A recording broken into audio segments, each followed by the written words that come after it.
There was one other thing I was thinking about in terms of, we had talked about place earlier. You had asked me a question about place and how that relates to the work. And I think that, and you and I were talking about this before we were filming, when we walked to get coffee, about, I had mentioned that I've been away for most of this year on the road reading and going to residencies, and how literally the day after I came back to New York, I totally was in bed with back spasms for like 4 days.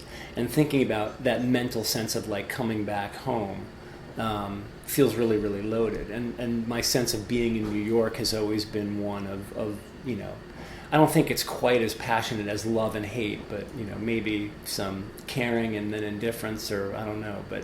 But being in New York as a writer, I think, is this. It's amazing how much stuff there is going on here, and how many readings one can go to in any one given time. But I've always had this very ambivalent, probably, relationship with everything in the world. But in terms of this place, of being in New York City, I think, I grew up in the suburbs outside of New York, and so I've been around it at least for most of my life. And I've been in Brooklyn now since 1993, and I've had periodic, bouts where I've left, to go away on a fellowship for a couple of years. But and when I've taken leave years, I've sort of taught for 4 years and then taken a leave year, and then taught for 4 years and taken a leave year. And yet I think about leaving New York probably 3 times a week, And there are things I love about it. I mean, I'm excited to be back in Red Hook, and I love it here. But I can't quite sit still with being in this place, my relationship with this particular place. And I don't know, sometimes I think it's a relationship with an urban environment, and like such an urban environment like New York. And then sometimes I think, no, it must just be how I feel about home. And that being at home in and of itself is a tricky thing. So there's this interesting mental thing that's going on for me to come home and then immediately like seize up like, oh crap, I'm back. Now what? And this certain sense of having an on-the-road kind of hat that I like to wear, and I like to be out, and I like to be in places that aren't my home, and yet in some kind of weird way they feel more at home. For that sense of, again, the peripheral sense of myself that wants to be outside of something and maybe not belonging, or maybe that's what feels sort of at home, is to not be at home somewhere. And then that sort of triggers some sort of at least observational mechanism, that, did I just use the phrase observational mechanism? That's ridiculous. But that's where the writing comes from. I think having to sit down and take stock, somehow that sense of observation and taking stock and inventory, what am I feeling, what am I thinking, what's interesting me right now, sometimes that's more easily triggered when I'm not in my home space. The thing that's being observed doesn't exist without you looking at it. Yes, right, right, yeah.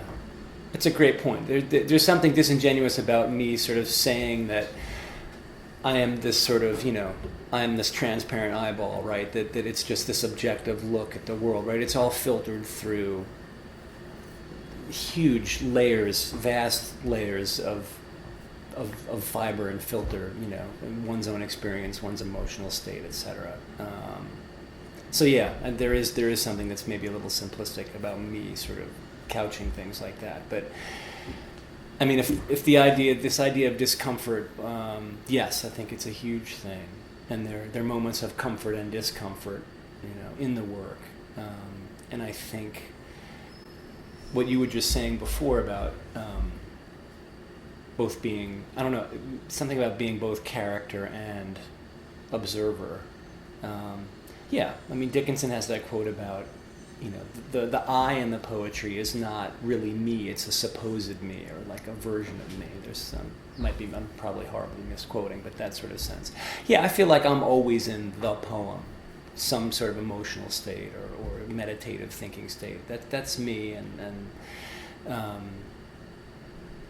even if the poems don't necessarily feel like they're about me, they're obviously being filtered by a persona, me, a person, but then there's the sort of performative aspect where persona might come in or voice might come in and things like that.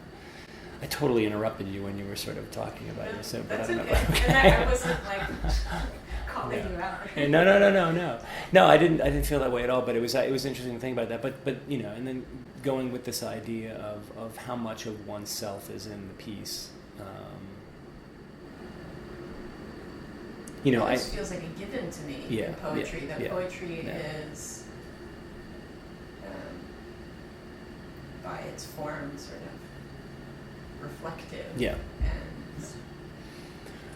And but both the reflective of, the reflection in the sense of a mirror, but also the other side, the mirror itself, all components of the mirror. Right.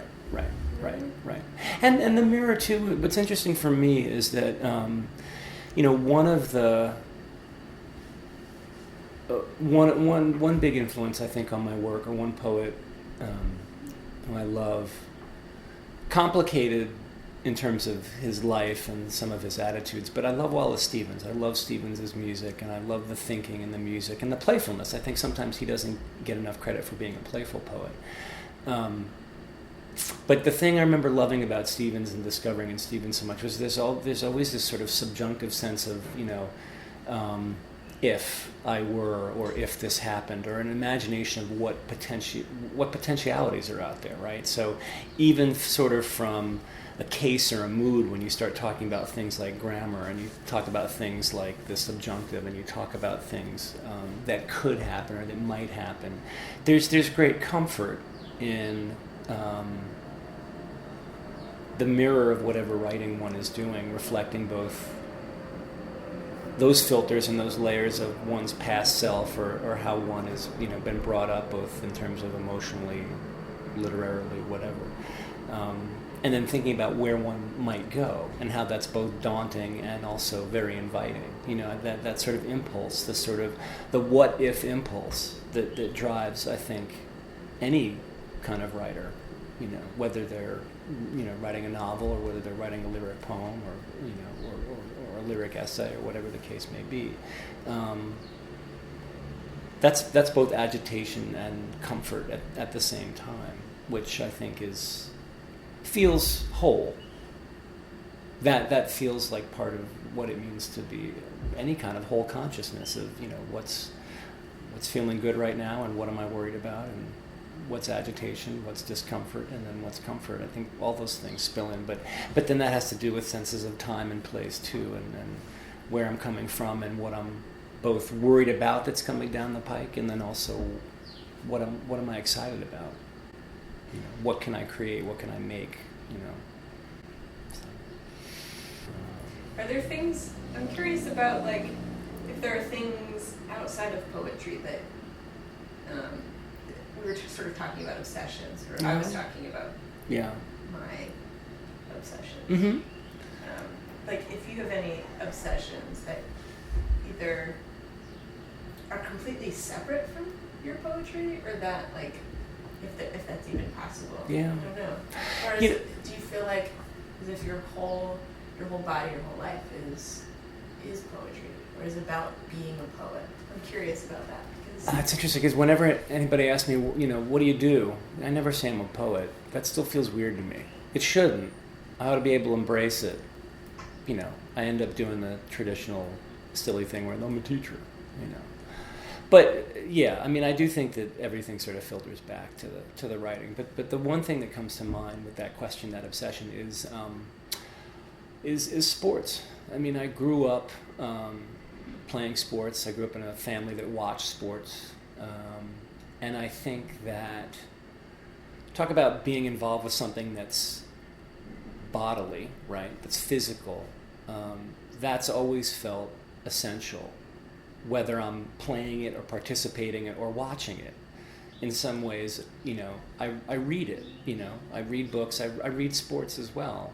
And part of it is because I think when I was younger, I wasn't a great student, but I was somebody who felt much more at ease doing things kinetically. I was a physical, active kid. And that's always been an obsession. And I do think that things are related. I think that there's something about, in in the same way that a lyric poem is this thing that you can enter into that is supposedly universal or timeless and yet might be compact, you make sort of restrictions. You sort of create rules, and you have boundaries and you have borders for what you're doing from when you're in a process and then maybe you're generating something. There's something that's fascinating about being on a playing field that has borders and that has certain rules, and that within those borders you're allowed to sort of play and do things, and you have to read and react to whatever's going on physically around you. Plus it's timed, it's a finite period of time. So somehow or other, the relationship between sports and poetry for me has always been essential, but I don't even ever really think about it that way. It's just I love playing sports. I love watching sports. And now as I get older and I'm less sort of physically active in the way that I was when I was younger, I miss that. But still, it's interesting when I talk with other writers and artists who might not be huge fans of the sport culture in America. I don't know if I'm a huge fan of how dominant sports are in our culture too. There are a lot of things that are odious about it to me, but I think the actual playfulness of being on a field, of being engaged with something, whether it's an individual sport like tennis or a team sport like lacrosse or basketball or anything, or field hockey, I mean, that part of my life feels physical, tangible, important, and it doesn't feel out of off kilter with, or it doesn't feel like contradictory to the process of being a writer and creating something as a writer. And it might be one reason why I like teaching. I mean, I think teaching might have been that one realm where I discovered literature, or where I felt most comfortable in a classroom. But there's something both individual and collective about being in a classroom with others, in the same way that being on a field or a court, sometimes you're by yourself, sometimes you're engaged in a sport where collectively you have to work with others. It was as much of an introduction to how the world works and how the body works as anything else for me, was playing sports.